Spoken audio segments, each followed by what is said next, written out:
Today, I'm going to explain a mystery thriller movie called The Invisible. Spoilers ahead. Watch out and take care.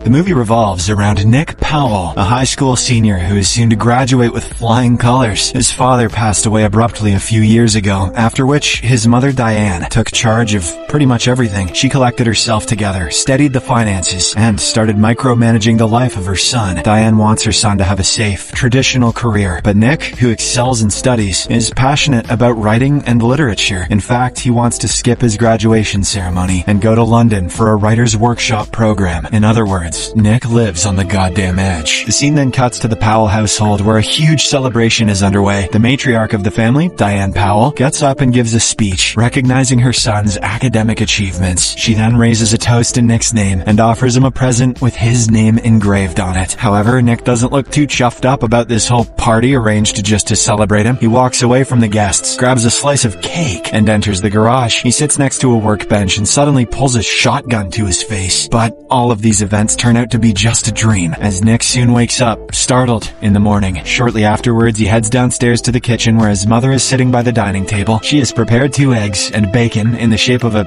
smiley face for breakfast. Yep. Diane is busy reading the newspaper when Nick interrupts her. He asks whether she has thought about the writer's workshop in London. Rather dismissively, Diane replies that she doesn't need to think about it, as Nick already knows how she feels about the workshop. It is obvious that she wants her son to stay in America and focus on his career. After this bleak start to the day, Nick grabs his cycle and heads to school. It is revealed that he does homework for his fellow students in exchange for money. He hands one of his friends an assignment and makes himself a quick buck in the school's corridor. At the same time, Nick's best friend Peter Egan is being bullied by a gang of students in the boys' bathroom. The gang's leader is a ferocious girl named Annie Newton, who frequently involves herself in all manners of petty crime. She has sold a stolen phone to Peter a few days ago, and he had given half of the money at the time. Now she wants the rest of the cash, but Peter doesn't have a penny on him, and he threatens to cut off his finger if he doesn't give the money soon. She then leaves the bathroom, and her minions follow her. Good one, Annie. So rad. During lunchtime, Nick approaches her group and offers to pay for the phone that his best friend bought from her. He puts a wad of cash on the table and asks Annie if that is enough. However, she doesn't respond kindly and tells him to mind his own business. Nick then bends down and tells Annie that she is an emotionally broken person. This expectedly offends the bully, and she tries to launch an attack on him. Moments later, both of them are reprimanded and taken to the principal's office. The headmaster inquires about the incident, and Nick jokingly responds that Annie finds him attractive, but the principal is in no mood for silliness and promptly tells Annie to go home. He then warns Nick not to waste time on people who have no future in front of them. Elsewhere, Annie returns to her flat, a messy, broken home where she lives with her stepmom, father, and a younger brother, Victor. Her stepmom is busy smoking and watching TV, ignoring all of her responsibilities. This enrages Annie, who berates her for not feeding Victor. She threatens her to get up from the couch and not spend the whole day blowing cigarettes. Stepmom complains to her husband, asking him to say something, but he agrees with Annie. Soon the couple starts arguing, and loud profanities can be heard throughout the house. Stop blowing cigarettes. Stop blowing other dudes. There's no pleasing you. But Annie seems to be used to it, so she simply feeds Victor and goes to her room. Later that night, Peter comes to Nick's house and the two friends have a conversation. Peter asks if Nick is going to the party that's being hosted by one of their classmates. The latter responds that he won't, as he has somewhere else to go. Nick then hands him a book in which he has hidden a plane ticket to London. This finally makes Peter understand that his best friend is flying away to participate in the writer's workshop program. He asks if Mrs. Powell knows about this, and Nick replies that she doesn't. He claims that after his father passed away, his mother has suffocated him by planning his entire life in great detail. In the meantime, Annie goes out with her delinquent boyfriend, Marcus Bohem. They head downtown where Marcus breaks into an expensive-looking car. Annie ups the ante by shattering the window of a jewelry shop and stealing a lovely necklace from it. The duo then flees in the stolen car, likely to commit hit and runs for funsies, just as the cops arrive at the spot. The next morning, Annie prepares to head to school after spending the night with her criminal boyfriend. Marcus asks her to leave the bag with the stolen jewelry, but it seems that she doesn't trust him all that much. This enrages Marcus so much that after she leaves, he informs the authorities about her crime. Sometime later, Annie reaches school and stores the stolen necklace in her locker. Peter, who is standing nearby, accidentally notices her doing doing so. He is about to get out of the way when Annie sees him staring towards her direction. Things begin to go bad when shortly afterwards the cops arrive at the school and arrest Annie for theft. They also break into her locker and discover the stolen jewelry. Annie later phones her lover and informs him that she has been arrested. He pretends to be innocent while she claims to know who snitched on her. Later, when Nick gets home, his mother informs him that the airline had called in. She reveals that his flight has been rescheduled, which makes it obvious that she now knows about his London trip. Panicked, Nick says that he can explain, but his mother seems disappointed by his actions. Later that night, Peter is headed to a house party when he is suddenly attacked by Annie and her group. She thinks that Peter was the one who snitched on her and wants to take revenge for it. Poor Peter is so nervous that he makes up a false story on the spot. Thinking that Nick is already on his flight to London, he lies that it was Nick who had informed the police about the whole thing. The scene then shifts to the house party where we see that Nick has changed his mind about going to London. In fact, he hands his ticket and hotel booking documents to a random girl at the party. He then leaves the house and goes for a walk, only to be followed by an old, beat-up car. It turns out that Annie and her goons are tailing him. As soon as he reaches a rather quiet stretch of road, they disembark from the vehicle and start beating him up. Pete is forced to watch on from inside the car as his best friend gets mercilessly kicked to the floor. Seconds later, Annie goes up to Nick and sarcastically asks him who is the broken one now. Nick snaps back and responds that she is still the emotionally broken one. This makes Annie incensed, and in a moment of madness, she kicks Nick with all her might. The poor guy then rolls down from the street and hits his head on a rock.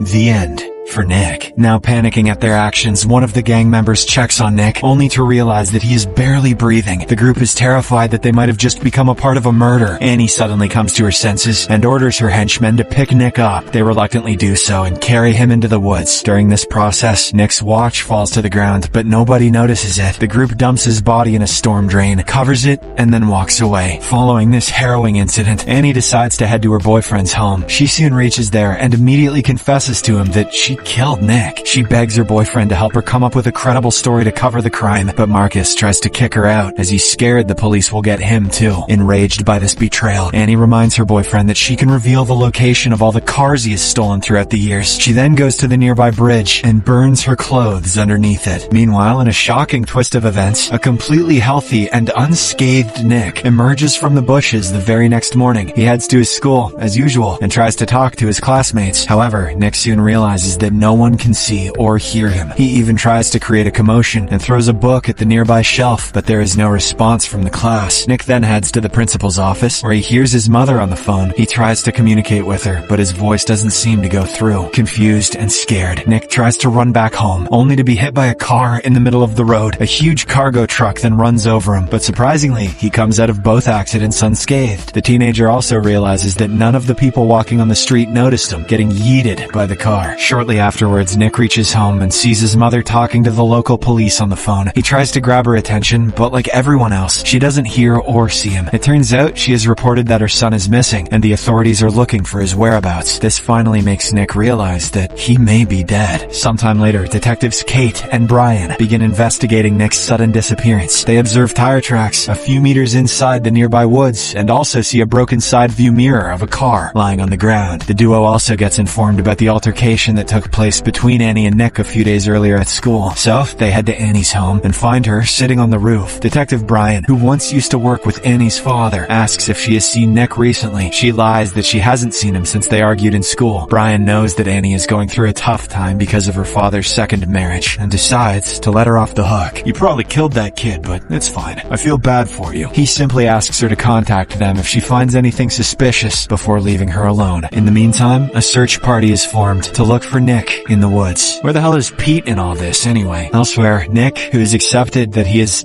now dead, is in his room pondering what to do. He soon notices a beautiful bird on the porch railing right outside the room. The bird seems to be gravely injured and is about to die when a live bird suddenly appears on his shoulder. It looks exactly like the injured one, and Nick grabs it in his hand, but the live bird disappears at the same moment when the injured bird dies on the porch outside. This finally makes Nick realize what's happening. He is not dead, but is having an out-of-body experience. His spiritual form will vanish once he actually dies in the real world. Meanwhile, Detective Brian visits Marcus in his garage and inquires about the jewelry shop robbery. Marcus says he has no idea about the incident and lies that he was working here, but the detective isn't fully convinced and asks Marcus to call the police station if he meets Annie. Later that day, a nervous Marcus stops Pete on the street and informs him that he is being pursued by the cops. The duo return to the woods where Nick was last seen. They then quietly take out Nick's body from the storm drain and take it to a different location. Following this, Marcus decides to get rid of Annie once and for all, as he believes she is getting out of hand. He asks to meet her near a train station, but says that he simply wants to talk to her. Annie, in turn, calls Peter to the meeting place as well, completely unaware that he is being tailed by the police. Sometime later, all three of them arrive at the designated spot. Marcus immediately makes his intentions clear and pulls a gun on Annie. He then orders Pete to keep his mouth shut and allows him to go back home. But at this moment, several cops arrive at the location. Annie takes advantage of the distraction and snatches the gun from Marcus before running away to safety. Nick, who had arrived with the cops, yells that they will catch her, and to his utter surprise, she responds by shouting never. It is obvious that Annie can hear Nick to a certain degree, despite not being able to see him. The next day, she arrives at Nick's home. After spending the night in the school gym, she sneaks into his room and looks at his childhood photographs. Gradually, she begins to realize that Nick was not too different from her. After all, they both grew up in a broken household and faced similar problems, like emotionally distant parents. They also both knew where Nick lived, apparently. The fact that she killed him in a fit of rage begins to weigh heavily on her conscience. But before Annie can learn more, she is forced to run away when Nick's mother suddenly arrives in the room. She dashes out into the woods to the spot where she last saw Nick. To her utter horror, Annie cannot find his body under the storm drain. She does, however, discover a nicotine gum pack nearby, which makes her believe that Marcus had also come here. Soon, Annie tracks down her boyfriend and drags him to a ledge at gunpoint. Marcus eventually admits that he had moved Nick's body from its previous position. It is now lying on the foot of a nearby dam, which will open in about half an hour. Upon hearing this, Annie tries to leave, but Marcus, who is hiding a gun, shoots her in the stomach. Annie responds and shoots back, hitting him on the shoulders. She is gravely injured, but manages to call Detective Brian and tells him where Nick's body is. Soon afterwards, the police arrive at the local dam and manage to locate Nick just in time. He is immediately brought to the hospital, where he is admitted to the ICU. Nick may have been rescued from the freezing water, but his life is still hanging by a thread. He's not dead?